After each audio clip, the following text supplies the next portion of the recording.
Welcome to Weird Web Radio, an explorer's guide to hidden worlds of the paranormal and occult, reality-expanding experiences, and the downright weird and bizarre. With your host, Lonnie Scott. Hey gang, welcome to another episode of Weird Web Radio. I am your host, Lonnie Scott. This is a very special episode where I'm just giving you an extra little treat for Halloween, so you can enjoy what normally is reserved only for the paid members of Patreon. If you would like to hear more content like this, you will have to go to weirdwebradio.com, click join the membership, or go to patreon.com/weirdwebradio. The content that you're going to hear today costs only $5 a month, and as I often am known to say, that costs less than your drink at Starbucks. So if you'd like to buy me a drink at Starbucks, this is a great way to do that.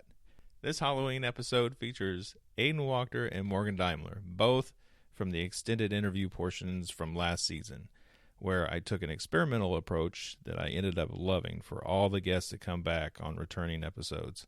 So this is a bit different than the first round through for all the bonus content, and it's extra special for everyone who comes back again. That's all I've got to say about this one, so I hope you enjoy the show, enjoy the bonus content, have a happy Halloween, and a safe and blessed Samhain, my friends. Stay weird out there.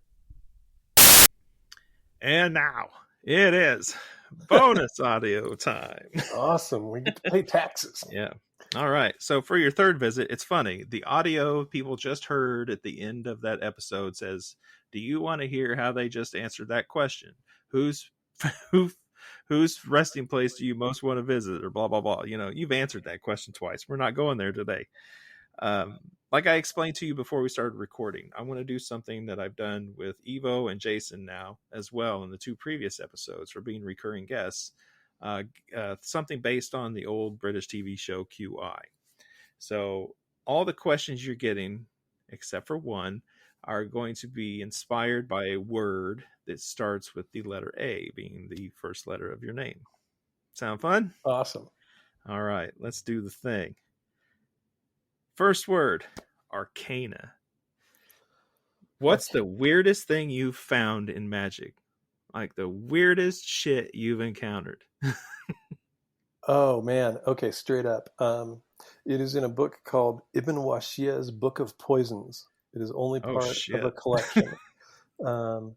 For reference, I gave my copy of this to Daniel Schulke, because I did know Daniel back in the day a little bit, before he became kind of head of the Cultus Sabate, and I knew he would love this thing. I found this book in a box of trash on the side of the road.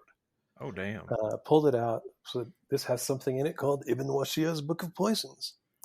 And grabbed it and took it home. And then when I met Dan later, I was like, oh, that's why I've been hanging on to this. So I let him borrow it, and he references, I think, it a couple times in his works. But so that's the famous name drops about Ibn Washia's Book of Poisons.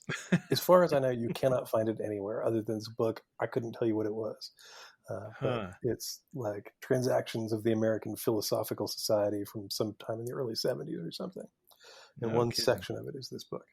And in this book, Ibn Washia has a section called Poisons That Kill on Sight. What? Yes. And so this has all sorts of trigger warnings for anybody that's involved, primarily bestiality. So if you need to skip this, go ahead.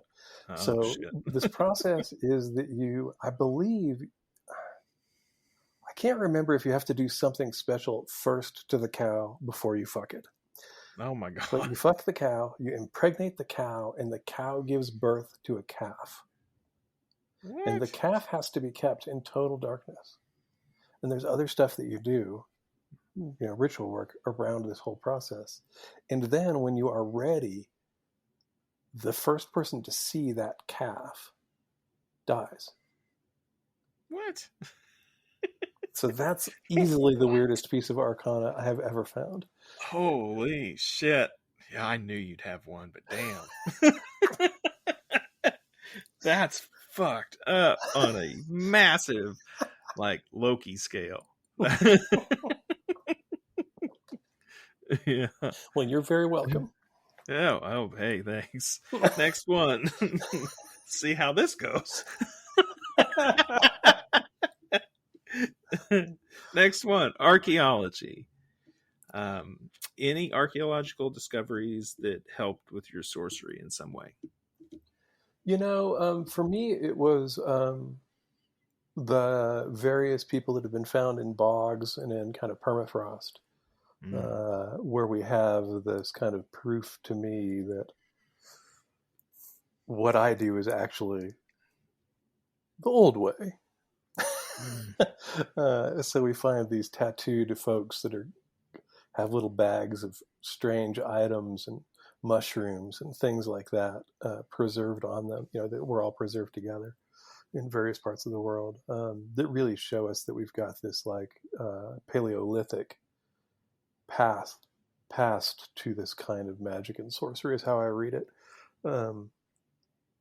That to me was like when I first came across those findings, those were the ones that I went like, okay, these are my people. This is the line that I'm descended from.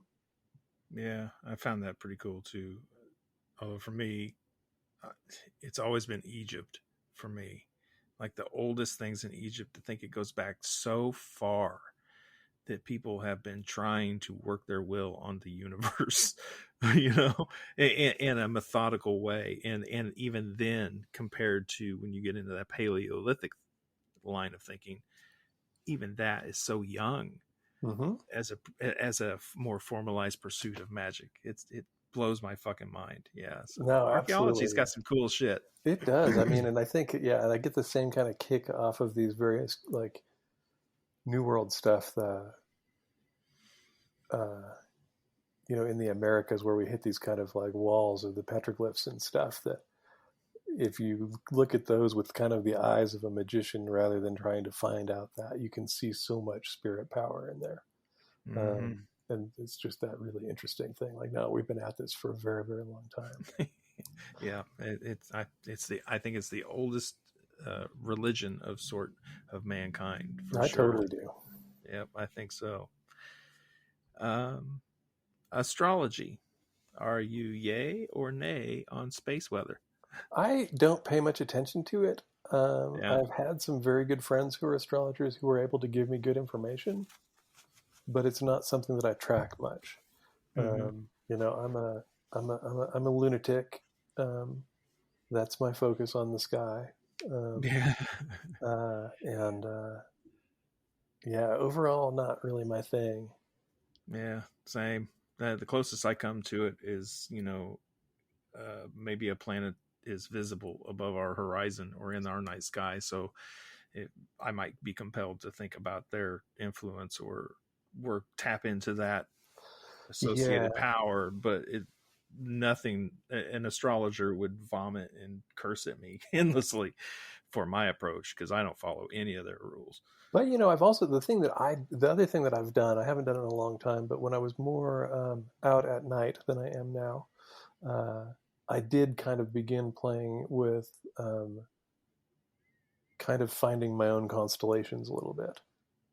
And really kind of treating them as allies, like seeing runic forms or bind rune kind of forms and things like that. Going like, oh yeah, that's that. I could ask that for something. Yeah, that's a good idea. It leads into my next question. Astral. And I even my notes. Stellar even. The questions I came up with are magic users looking up at the stars enough, and why should they? I think... I don't know why they should. I think I've kind of taken on this idea that the stars are spirits. And that just the presence of the star field gives us a sense of scope. And gives us a sense of scale, which can be very beneficial to descale our problems. To go like, look, these things have been around for billions of years and are burning out and exploding and all this shit. Like, you had a rough Tuesday, whatever. Get over yourself. Yeah. That's one way to use stars to your advantage for sure. But I Again, I use that stand-in in 6 ways, like in the Stars of the 6 Ways. I use star as a term for kind of unknown power as well in ritual work. So when I talk about the stars in the east or the stars in the west, that's really what I'm speaking to, is the spirits and powers that are kind of unknown to me but clearly present. Right. Yeah, I like that, and it's worked well for me. I've utilized that as a thought and a concept, and tapping into it that way. It's much different. I don't know if you noticed in the book club for the members of that, I posed that question to them when they got to that part of 6 Ways. Do you think this is casting sacred space, or is it calling in power? And what to you is the real difference? I'll have to go and look at that. I didn't catch that one. Yeah. So far, no one's answered. I think they're scared. Let's go with animism. Something that you've talked about a lot in your books, podcasts, everywhere. You've helped insert the idea of animism into the mental space of a lot of practitioners where it may not have been before, I think. But thinking about it, what's one practical outcome about adopting that mindset of animism? I think there's 2. There's this concept of, this is going to get complex. Is that okay? That's fine. Okay. So there's a few ways that animism, I think, is really helpful, and they're all interlocked. Okay. And so the first one is this idea that when we do a lot of magical ritual, we're placing ourselves in the center of kind of our experience of the universe, right? Because that's what we get, right? Animism helps break that simultaneously. So you realize that you're also surrounded. You're in an ecology. You're a part of a spirit ecology, right? You're a part of an ecology of sentience and of being. And the beauty of that is it operates in 2 different ways. Is one, it should get you to clean up your shit. You should be trying to do your part, in my mind. And then the second part is that you don't have to do it alone. That because you are part of the spirit ecosystem, you are surrounded by potential allies. And so I think it's a way of kind of placing yourself where you should be, which is in as the centerpiece in your own view of that ecosystem, but staying really aware that the ecosystem is present and that you are not stuck trying to figure everything out on your own. Yeah, makes perfect sense. And agreed. Absolutely agreed. Yeah, the whole concept of being... I tried to explain this to someone recently who was curious about how I teach these things. And she was talking about being visited by a certain bird, seeing a certain type of bird all the time and thinking that every time she did, it's a message for her. And I said, well, maybe. I said, but viewing it that way puts you at the center of that bird's life, of its purpose. It's you, of everything about it. It's you. Spirit talking to you through this bird. It's you. I said, in an animistic worldview, that bird has its own reasons and its own purpose. And it may not have anything at all to do with you. Maybe you just think of spirit because that bird showed up and you're attached to that idea, but that bird has no idea that you even exist.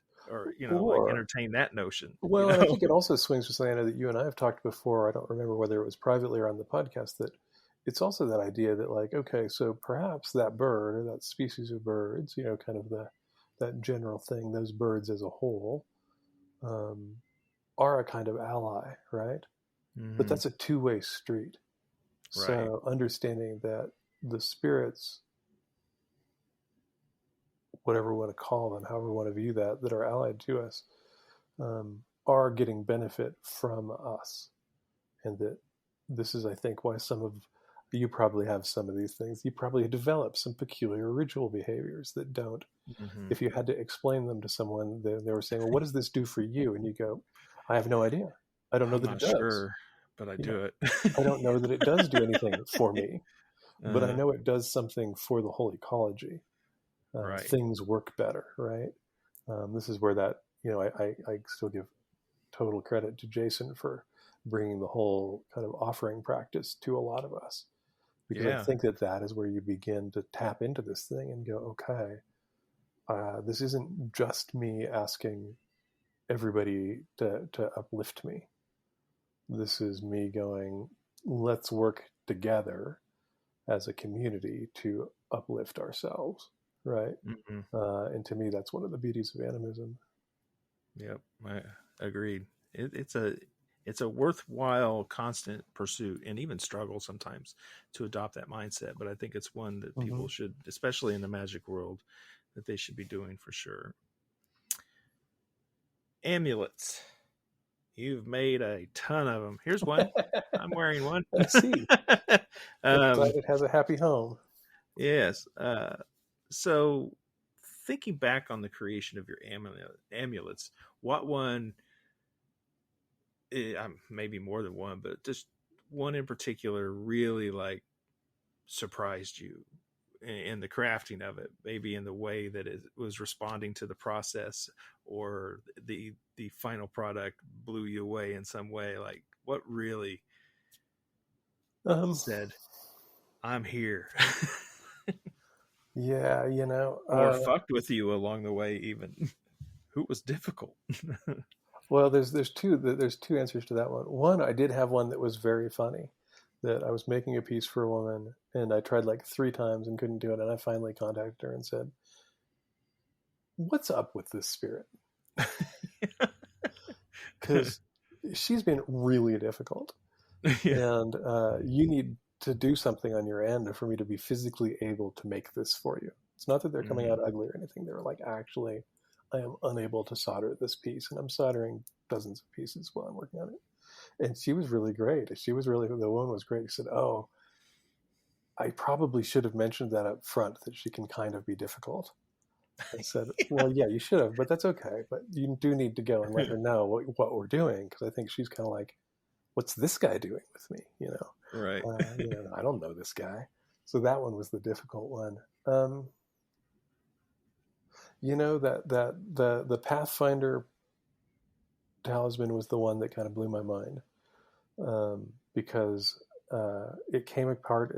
I think we may have talked about this story. I don't know, but I recall this one. So the Pathfinder is basically the symbol that's on the cover of 6 Ways, of right. the 3 arrows, the moons, and the star sign. And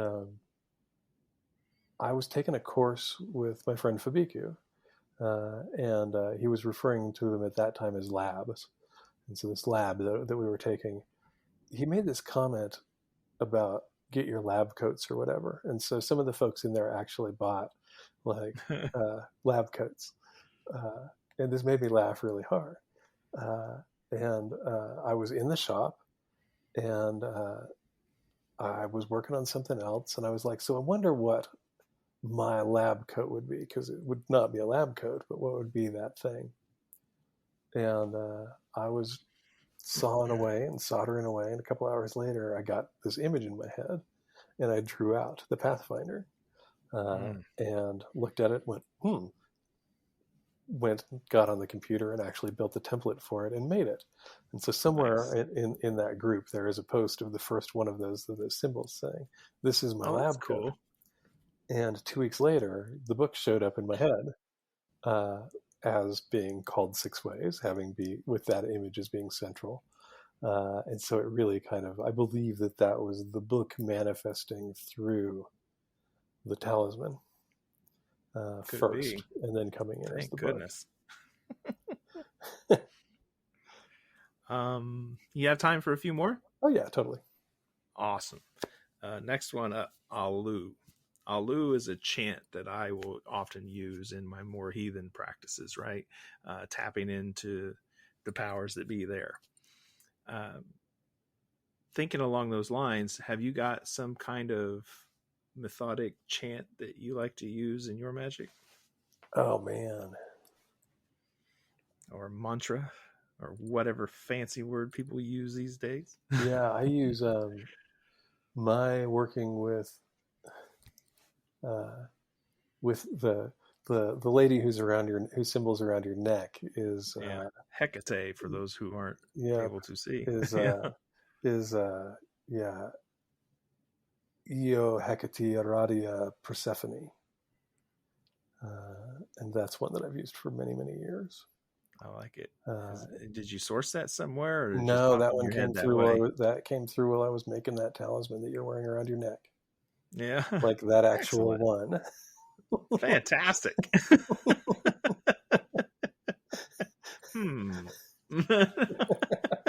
So you might play with that one too and see what it does. Yeah, I might have to play with that one, see how that goes. Yeah, I mean, I do the sorcery of Hecate with Jason.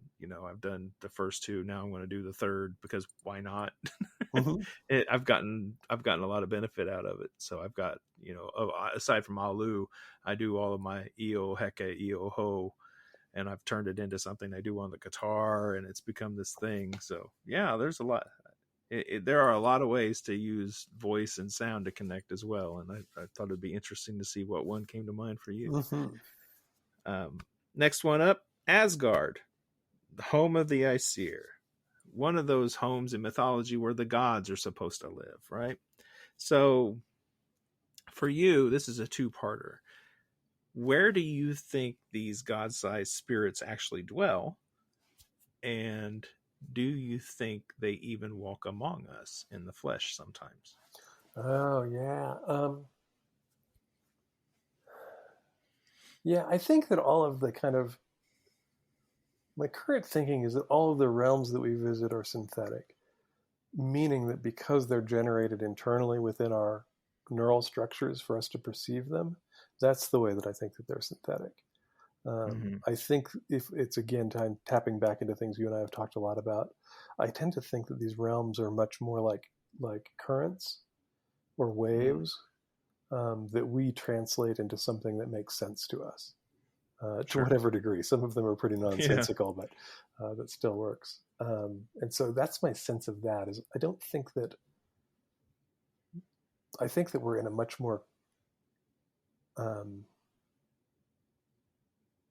I think we're in a super multidimensional reality, and we just have really limited senses. And so I really don't have any guess as to what really is going on or where these things really are. I definitely think that the bigger spirits take form. I know that I've met Michael in human form. And I know that I have met a very Lucifer-like being in human form. Were they together when you met them? They were not together when I met them. They were spread apart on many years. I wouldn't be surprised to see that. But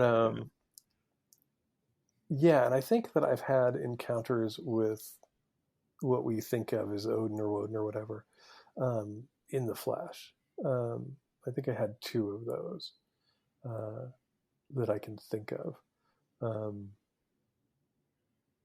Yeah, so I think that goes on. I haven't had any in-depth experiences with them, except the Michael one was funny as hell, that he really just kind of showed up as himself in somebody else's body for about 5 minutes and gave me and my wife some information. We were both present for that one. And then the guy kind of looked really confused, like, do I know you people? And walked off. So, yeah. It was one of those. So I think that stuff goes on. Yeah, I've certainly had encounters with people who were possessed by something, and I have my guesses. I'm to near certainty on a few occasions. I don't know that I've encountered anyone who I would say that is like Odin decided to take a physical form and stand here before me kind of thing. Yeah. I don't think I've had an experience like that, but I've certainly encountered people where something else was behind their eyes for a time being. Exactly. And that was very much my experience there was that of like, okay, I know I can kind of sense who I'm talking to here. And then it goes away. And that's kind of the interesting thing, is it does go away and you go, okay, this is not who this person is. I'm not reading into their personality this. The most interesting thing to me about that is accepting that as real. You and I can both encounter someone possessed by one of these spirits, and 100 other people can be doing rituals around the world, contacting and getting blessings or something from this specific spirit, and someone else could be experiencing possession and so on, and they can arrive in so many places simultaneously.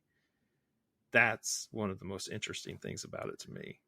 Yeah, I think it's that whole, kind of quantum particle wave, all of that stuff, to my limited understanding, is really, that's what that kind of talking about, is kind of this non-local being, is what I would say these things are, right? I get a Bruce Lee voice in my head that says, be like water. Oh, absolutely. I get that one too. Be like water. Yeah, that's the answer I always get. Be like water. You brought up Michael, and angels are on my list. So this goes back to, I think you've kind of answered this in the regular show, and maybe you did, but I wrote down, how does a non-Abrahamic faith magic user connect to angels? I would almost put forward, how does an Abrahamic religious magic user connect to angels? And have it make sense within their model, because I believe that angels absolutely predate all of our religious structures. So unless they've got this view that somehow they slotted into that project after the fact, I don't really understand, but that's just me. Now the sense that I have, particularly of dealing with the archangels, which I've mostly dealt with Michael, Uriel, and then Lucifer, I would also throw into the archangel camp, though most probably would not. I don't know what they are, but they're really old. I would imagine that, there's some different myths around the world that I've come across that kind of, where a particular being or particular beings come in and kind of give humanity the ability to kind of become other than what they were. And my read on that is that some of those things are what we call archangels. That's interesting. Yeah. One day I'm going to pick your brain more about those and your theory on them, because I'm curious. it's not an area I've delved into much. I didn't go the OTO route or any of those that dug into the Kabbalah, where I don't know any of that. Usually encounter those forces in there. I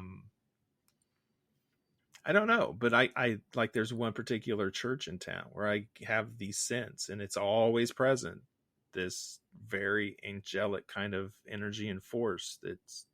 I call it the Watcher. It's just chilling on that building, and I know it's there. So I know it's there. It knows I know it's there, but I don't think it's like digging the religious specifics of the building.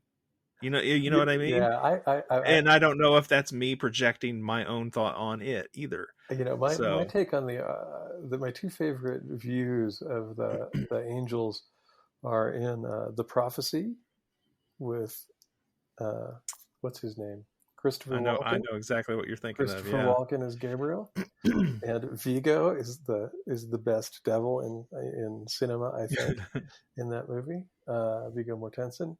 And then a book you would really like, I think, by, again, my friend Liz Hand, Elizabeth Hand's Waking the Moon, has a really amazing bit of angelic activity in it, for a really phenomenal book for somebody interested in magic. There, I've Googled Elizabeth Hand, so I won't forget. Yeah, she's awesome. Yeah, I'll have to look into that. You've brought her up twice. I can't miss. And she's in the dedication. Yeah. She's in the dedication for Weaving Fate. So yeah, so definitely be checking that out. I've got two more for you. Next one is anchor. So, what's one thing in sorcery that keeps you connected, even if all else is stripped away? To me, it's that sorcery is the way that I interface with reality. And so when everything else falls apart, that's where I go. And even like in this recent period of time where I've basically stripped out 99% of tools, materia, all of that stuff. I don't have any of it. I've got very, very little. Few rings, few talismans. it is that base thing. It's kind of my base connect to reality. So that's the thing that's, I think in the end, that's the thing that's left. Yeah. Okay. And the final one comes from Jason's show, and it was Jeopardy. Tell us about a time that you used sorcery to get yourself or someone else out of trouble.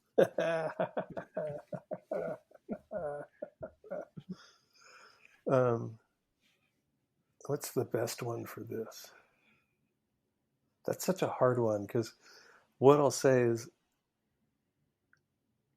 I have very rarely used direct magic to get myself out of trouble. Mm-hmm. But I've had many experiences where my long-term practice of magic has led to me being kept out of trouble.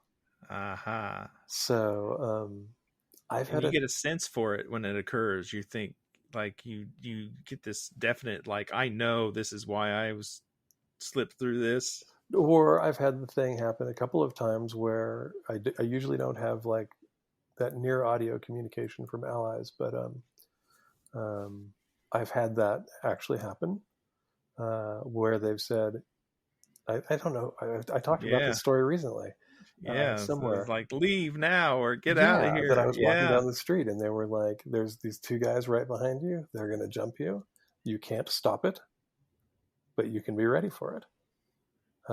And so when they grabbed me, I responded way more viciously than I ever would have been able to normally. And I think that I also have reason to believe there was another ally there giving me some skills that I don't actually have, you know. And these guys were just like, oh no, not doing that, you know. And so they bailed out. So yeah, nothing specific where I said, get me out of here. But I've definitely had multiple experiences where kind of the allies have, or just like that really strong knowing that from doing magic, I know what it is. Mm-hmm. You know, there's definitely a lot of times where I've been walking down a street where that has shown up and say, no, you're not doing this. It's like, okay, I know what that is. I can learn, you know. Yeah. Speaks to the benefit of having that solid, regular practice of actually doing the work to get that rolling tide of power. I guess you get into that flow, you tap into that particular vein in the field that is yours, I guess, in a way. Well, I think and this is, you know, I am working on another book now, and that's one of the themes that really sits in that book is that it is that getting yourself tapped into that source and getting into the current and into that flow enough for the long haul is actually the benefit of all this stuff. The fact that we can do cool shit and periodically shift things in our direction more specifically is like almost like side benefit. You know, is my take at this point. It's like, no, I gain something that is constant, that is way more powerful than the individual things I can kind of go after. It is kind of weird to me too, when I talk to some of my people, like friends who aren't into this sort of thing, or they have religious, you know, lives, but definitely not like mine. And I don't realize, you know, like getting up and taking my specific breathing exercises, making offerings at my altar, doing my cleansing practice, having divination with tarot and pendulum and runes, and scribbling magic and symbols and things into sigils and bind runes, and speaking to gods and going to certain places of power and it seems so normal to me. And then I describe it to someone who doesn't do any of these things, and they're like, you are so fucking weird. Absolutely. You know? But you know, it's you know, it's like it is a different, it's literally, it's why I love the term of the current, you know, is it's like, it is putting yourself in a different current. And one of the things that I love is there's a great, I can't remember which teaching it is, but one of the things that the Buddha talks about is how his path is going against the stream, right? That you can see what everybody else is doing, and we're not doing that. We're doing this different thing. And one of the things that I find is that this is true in magical practice too, is you are going against the stream of what is generally going on around you. But the cool thing that happens is if you kind of stick with it and you find what works for you and you hang in there, is you discover that there's another stream that is very, very powerful, that is running on a different axis almost than that main current of what people are doing. It's very old. It's very deep. It's very kind of gut level potent.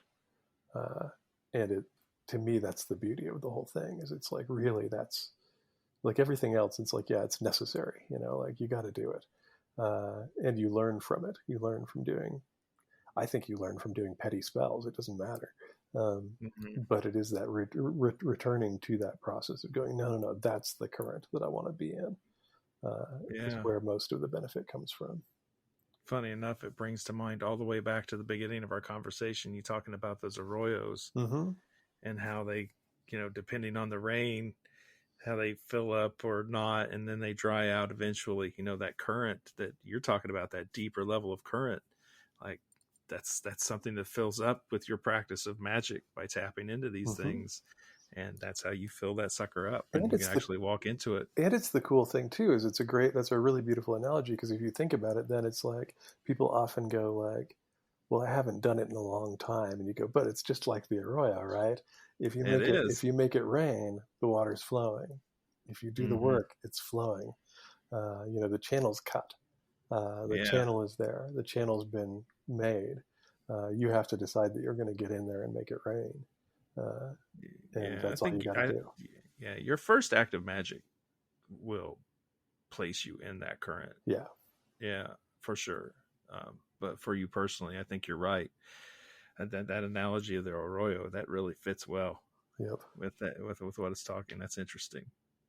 And it's the last question. Perfect. We're done. Welcome to the end of this bonus portion. Well, thank you again for having me. It's always awesome. Yeah. Thanks again for taking the extra time. That was great. And I hope everyone listening has gotten further benefit out of this. As always, please tell your friends, your family, and even your familiars. Come join the Weird Web Radio family. $5. It's $5. Come on, $5. And I appreciate that $5 that you gave me this month. So stay weird out there, my friends. And now, bonus audio time. Now for the extra fun. The extra fun. All right. Normally this conversation starts with, what famous person's resting place would you most like to visit? You've already been here. You already answered that question. I forgot to look it up and see what it was. And I can't remember when I was on last. I don't want you to tell me because it's going to make me feel old. But I actually, my goal, my bucket list goal, was to get to see William Butler Yeats' grave, because I'm a huge Yeats fan. That's who you said last time. Okay. Now I'm thinking about it. I actually got to go. You? I did. I have pictures. Fantastic. Yeah. That so is update. awesome. Good question to ask. I get to update from last time.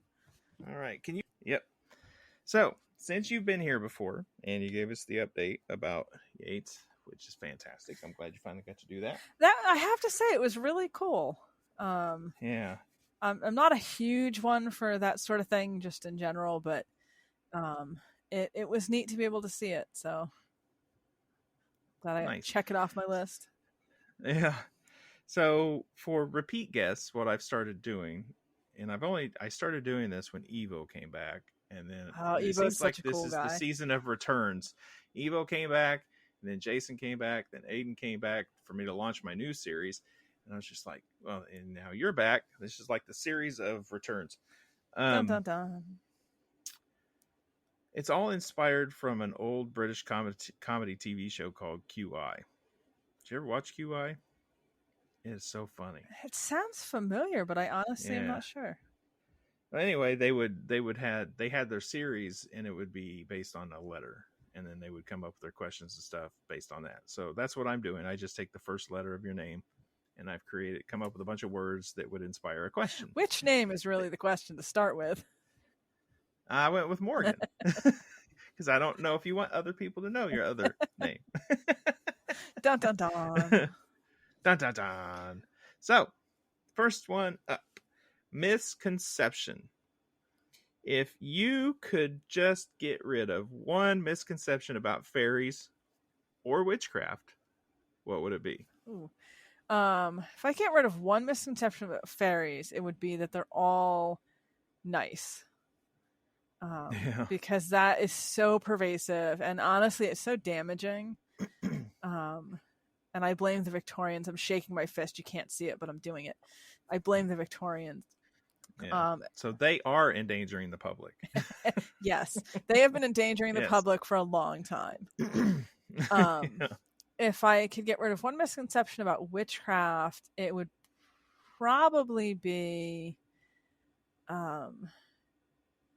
that you have to be super serious to do it. Because I mean, I understand the arguments in favor of like super serious witchcraft, but I have done some absolutely ridiculous nonsense witchcraft that was completely effective. So same, absolutely. I'm very results oriented. Yeah. This will play off kind of what you got into in the regular portion of the show. I just called it mix and match. Oh, fun. So how well do the fairies and the elves of different cultures get along? Do they have their own politics, or is that just our baggage put on them? Good question. This is one of those things that depends a lot on exactly which sort of folklore we're looking at. So like in Brittany, let me see, we have the Lutins, and I'm not going to remember the name of the other type of fairy. There's two main types of fairy beings in that part of France, and they do not get along, generally speaking. If we're talking about other places, though, it seems like for the most part, they get along much better with each other than they do with humans. So, to clarify what I mean by that, like in Scotland, most people are familiar with, you have the unseelie court and the seelie court, like the friendly fairies and the dangerous fairies. And a lot of people have kind of extrapolated from that those two groups must hate each other. Because clearly, if we have like the good fairies and the bad fairies, they must be like mortal enemies. But that's not actually the case. Although if you read urban fantasy, you'll find it there. But what we actually find in folklore seems more to be that those types of beings get along reasonably well with each other. It's just how they approach humans differs. So some of them are kind of like, humans, whatever. And others are like, humans, ew, So, we categorize humans them. Are sticky.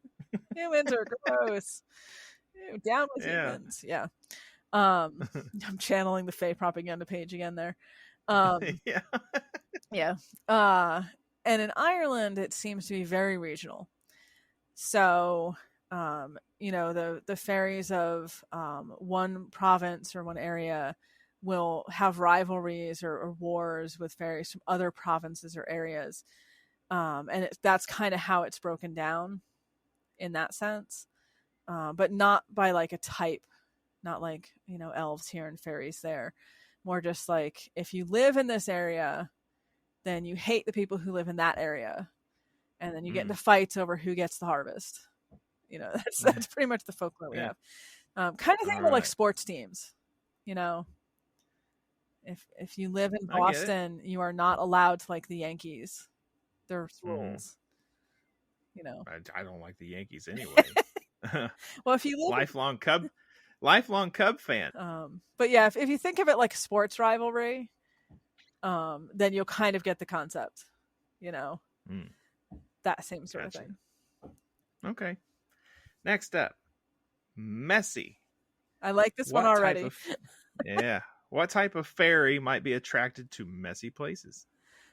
That's a good question. You always hear like you need to keep your home clear of clutter and so on, and to keep the spiritual peace and whatnot. And they're not wrong. But in the realm of fairy, what likes a place that's really fucked up and crazy? Yeah, generally speaking, okay, I'm going to give you two parts to this answer. Generally speaking, the good folk are infamous for preferring order and cleanliness and neatness. They don't like mess at all. There are some, however, who are drawn to things like ruins or empty abandoned houses. and those would generally not be the ones you want to run into.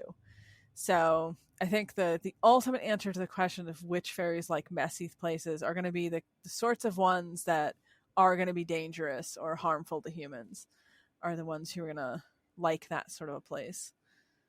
Yeah. Potentially three-legged dogs. Yes. More motivation to clean out your spare room there. And speaking of three-legged dogs, next up, monster. What's the scariest thing in fairy?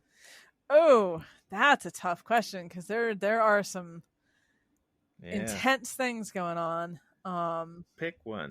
What's one that you think maybe people aren't as aware of? I'm sure there's more common stories told. Ooh, there's so many. There's so many. Are you listening to this, people? Yeah. My mind is there's just so spinning. many. Well, the one I'm going to pick, I think, is one who suffers from the fairies aren't that bad curse, if you will. Oh, perfect. The Ishiski, the water horse, or Kelpie, it's sometimes called. It's kind of gotten picked up in urban fantasy, and some people have sort of latched onto it as sort of a romantic kind of figure. And they are actually like really hardcore. Like you do not want to mess with them. Their natural form is a horse. They can also shapeshift. They can appear in a human form. In a human form, they will seduce people. In the horse form, they trick you into getting near enough to touch them or ride them. Fun fact about the Kelpie or the water horse, once you touch them, you can't let go. They have this quality to them where you kind of stick to them. So if you get on, you can't get back off again, no matter how much you try. And once you are on them, or once they have enough contact with you to be able to do this, they will immediately run into the body of water they live in, because water horses, they live in water, and they will drown you, and then they will eat you. And yes, and we have many stories of this sort of thing happening. They also prey on horses and cows, along with humans. And there's a story in Scotland, for example, one of the more well-known, where there's, I think it's 7 children who are playing, and they see this beautiful horse, and they decide they want to ride it. And as each child is getting on, it seems like somehow there's always room for one more child to get on. It's a big red flag, by the way.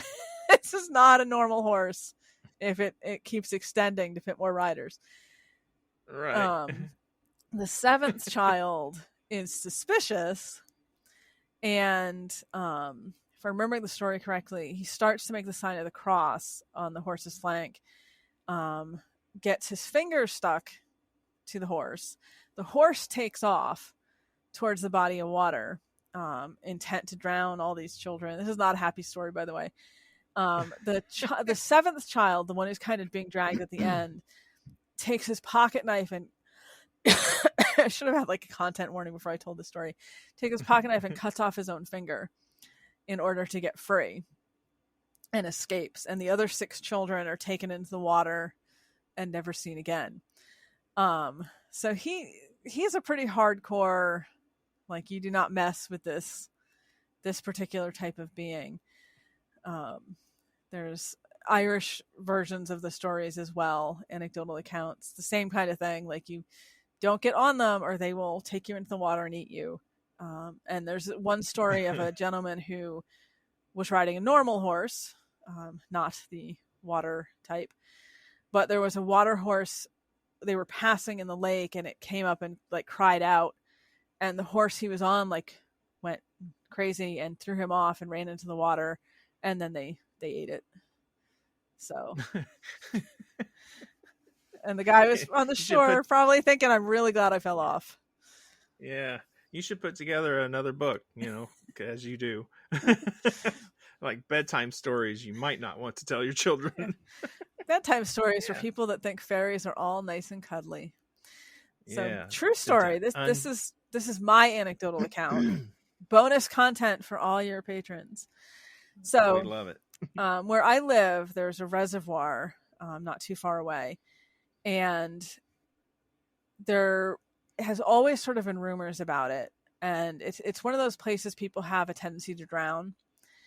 So this one particular summer was very bad. I think 3 or 4 people drowned. And I had gone up there with some friends, and I was like, oh, okay, there's a water horse here. And so that's what's going on in this location. And I immediately reversed course and never went back there again. And I told this story when I was at PantheaCon, and someone was completely horrified and was like, well, why didn't you try to do anything about it? And I'm like, well, I tell people, I warn people, don't go to that place, because if you go in the water, the odds are very high you're not going to come out again because of this.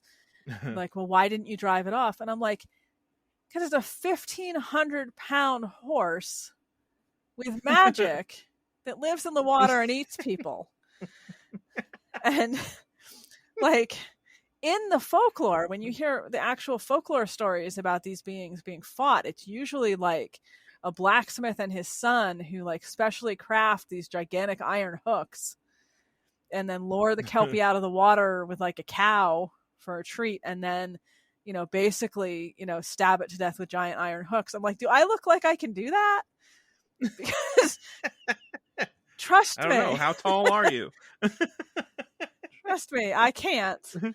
And like, you have to know your own limits sometimes. And like, there's a reason that even in the folklore, people are just like, just don't go to that lake anymore. That's the solution to this problem. That's called being world accepting. Yeah. There's other lakes. There's lots of there are water limits to what we can do. Yeah, definitely. So yeah. Okay. Fair. Next up, the moon. I'm fond of it. Do you find moon phases influencing your work or signaling time for different activities? How much is the moon a part of what you do? Cool. To a degree. I have this whole list of like my pagan heresies, and this is one of them. I love the dark moon and the new moon. I tend to feel a lot around that, which always horrifies the people who are like, you never should do anything when the moon is dark or new. I'm like, yeah, I do all my fun stuff then. I know a lot of like Hecate related people. Like, they're always active during the dark and new moon. Yep. Yeah. I really like it. I was born on a solar eclipse, so, which is, for anyone who's not already aware of this, it's the day of the new moon. It only happens the day of the new moon. Yeah. So I've just always had an affinity for new moons. And I think a long time ago, I heard that people wouldn't do stuff on the new moon because it's supposed to be like bad witchy energy. Yeah. And I was like, well, I've heard that. I was like, well, that's it. That's now my favorite day. That's evidence that you came up in the 90s. Yep. There's proof positive.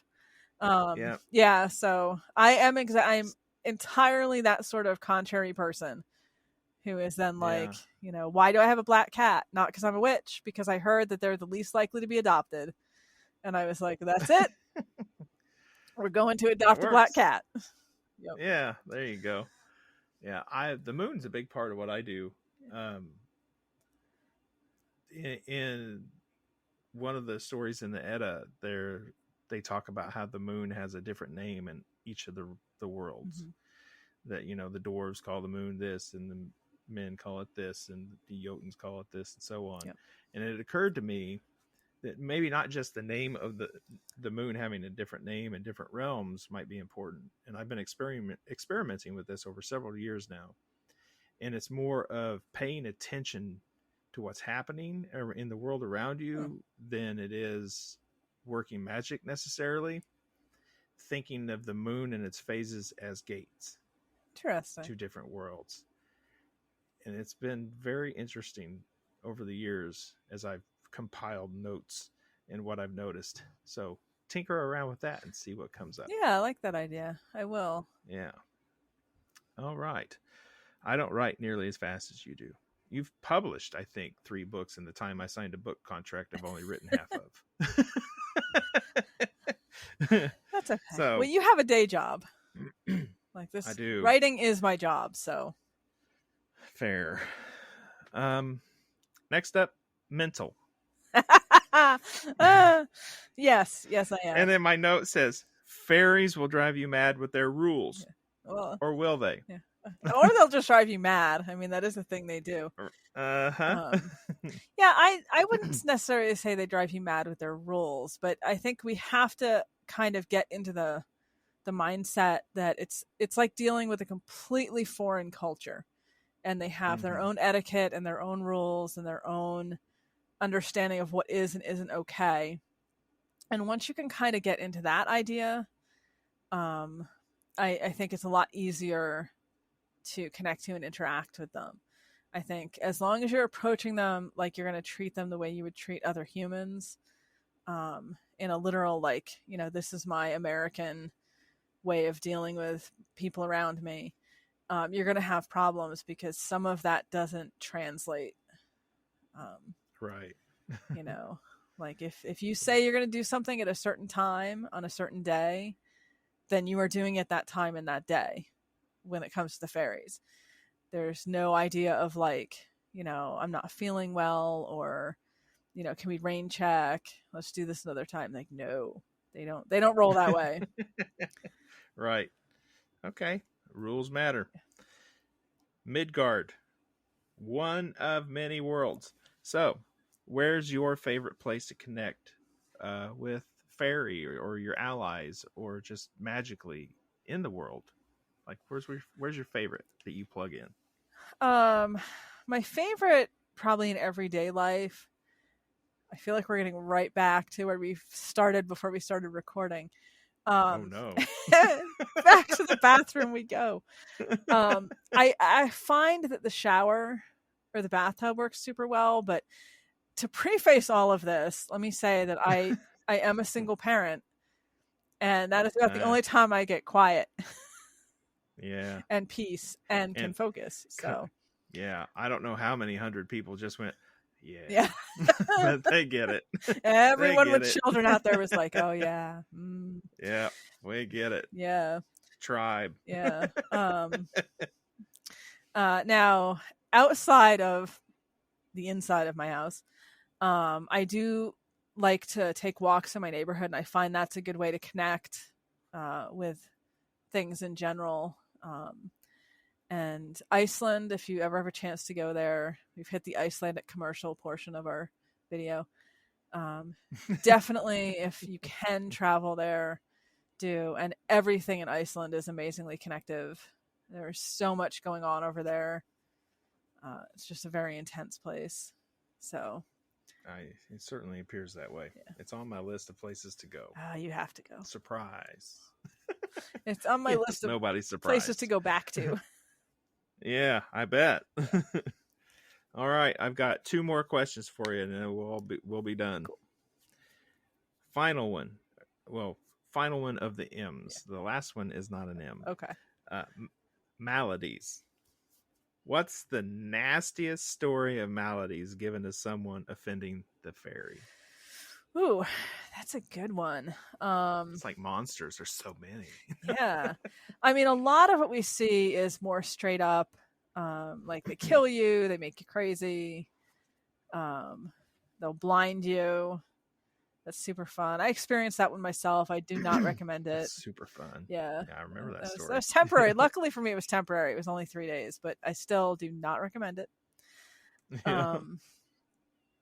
Okay, and this is, I'll give you this one for absolute worst. To be fair, though, this is like on my list of worst ways to die.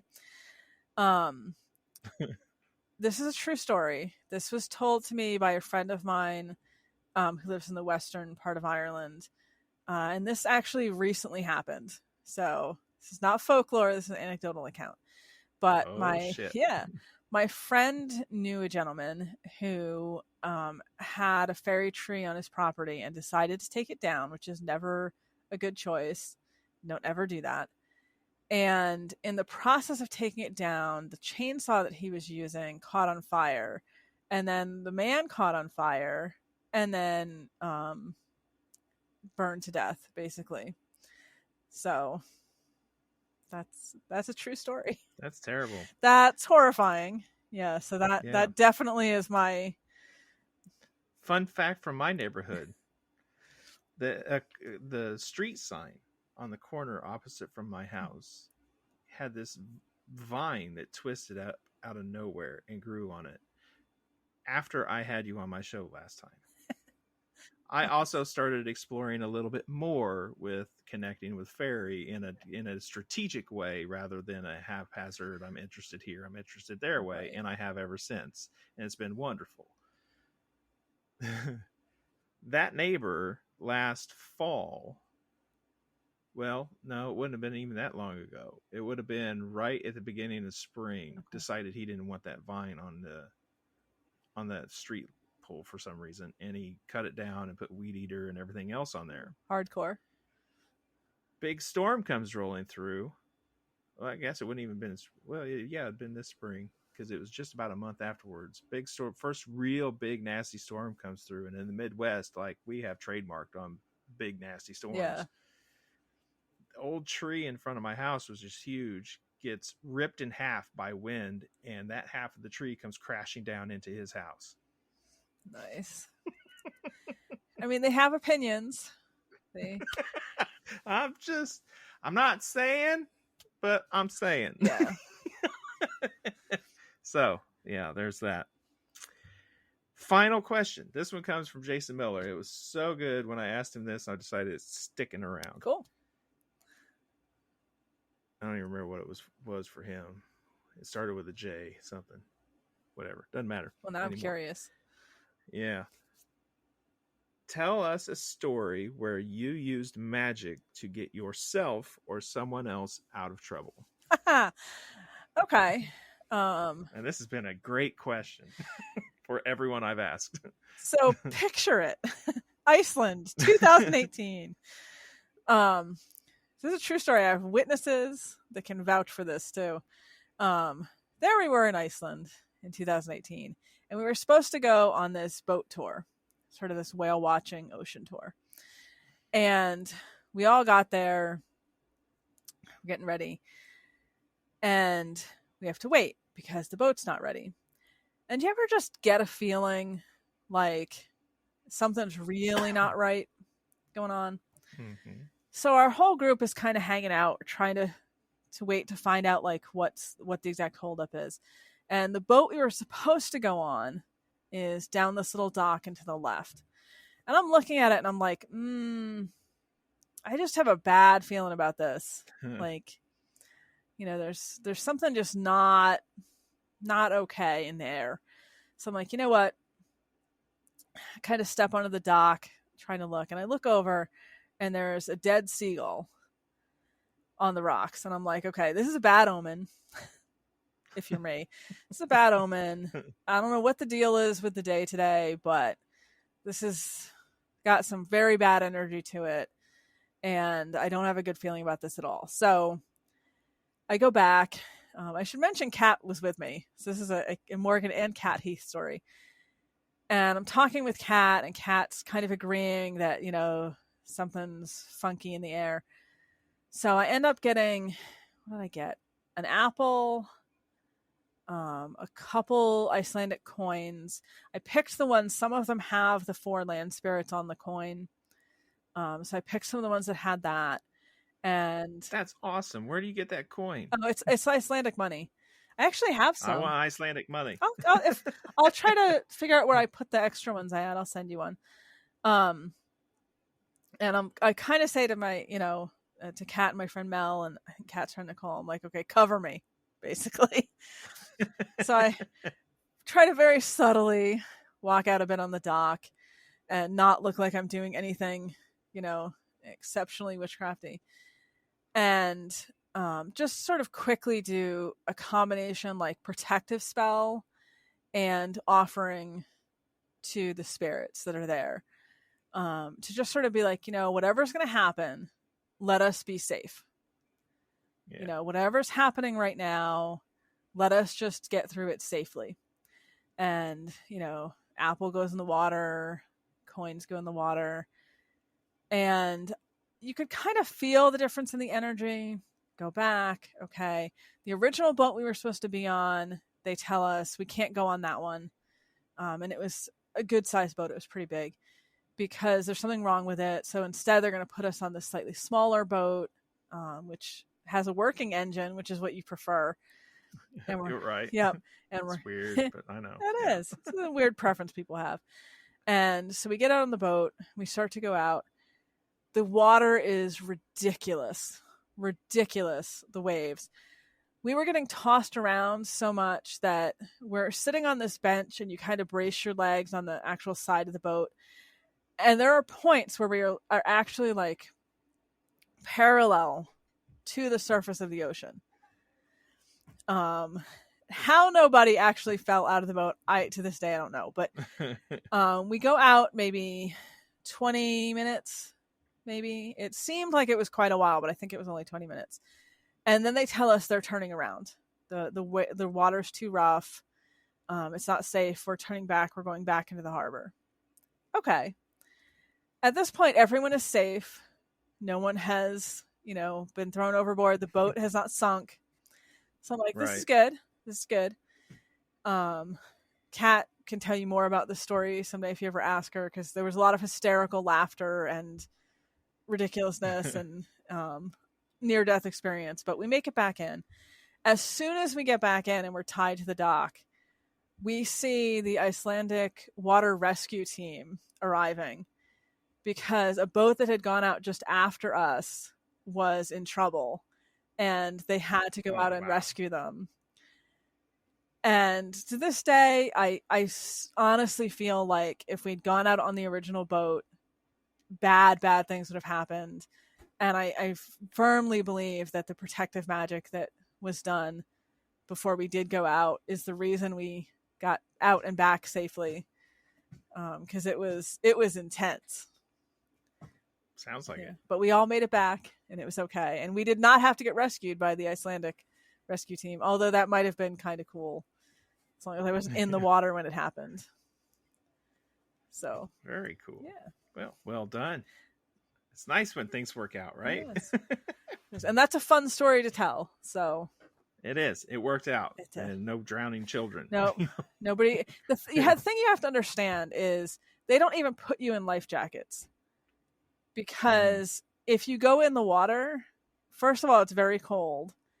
And second of all, like you're going to go straight to the bottom because you have to be in this whole safety suit because it's so cold. Kind of like if you ever watch those Alaskan fishing shows, like the safety gear they're in. Like you wouldn't float if you tried. No, as soon as you go in and that suit starts filling with water, you're going straight down. So I did leave out the part I forgot to say. None of us were wearing life jackets because they don't do that. So and even if we had been, I still think we would have sunk right to the bottom because just the weight, all the water going into that fun little outfit. So yeah. Sounds dangerous enough. It was dangerous and really fun. And dangerous and really fun. And we survived. And we got to watch the other boat get rescued. So just much more fun to watch on the shore. Yeah. Kat had a story from that trip too, and it wasn't that one. So now I'm piecing your trip to Iceland together. The both of you. That was a fun trip. A lot of interesting things happened on that trip. Yeah. I've got more than a few stories out of Kat from that trip. So you're going to have to catch up. I'm sure. All right. That is the end. We have reached the finish line. Thanks for all the extra time. I hope the Patreon members have enjoyed it. Yeah. Thanks for everyone who hung in and listened to all of it. Awesome. All right. And for those who weren't paying attention, Morgan's coming back, whether Morgan likes it or not. I'm always willing to come back. Good deal. So everyone here, thank you for listening. Thank you for being a member. As always, please go tell your friends, your family, and even your familiars to join the Weird Web Radio family. Stay weird, my friends. Do you want to hear how they just answered that question? What famous person's resting place would you most like to visit? That and many others, including what they think about the afterlife, what they may or may not do in cemeteries, what are their traditions, magical practices that have to do with the dead, folklore that surrounds their homes, and so much more, available for only $5. $5 a month. Even if I make more than one episode in a month, it's still just $5 a month at patreon.com/weirdwebradio, or go to weirdwebradio.com and click join the membership. You can find me on Instagram at weirdwebradio. You can find me on Facebook as Weird Web Radio, or come join the new, fun, and exciting Weird Web Radio Facebook group. Thank you again for being here. Stay weird out there, my friends.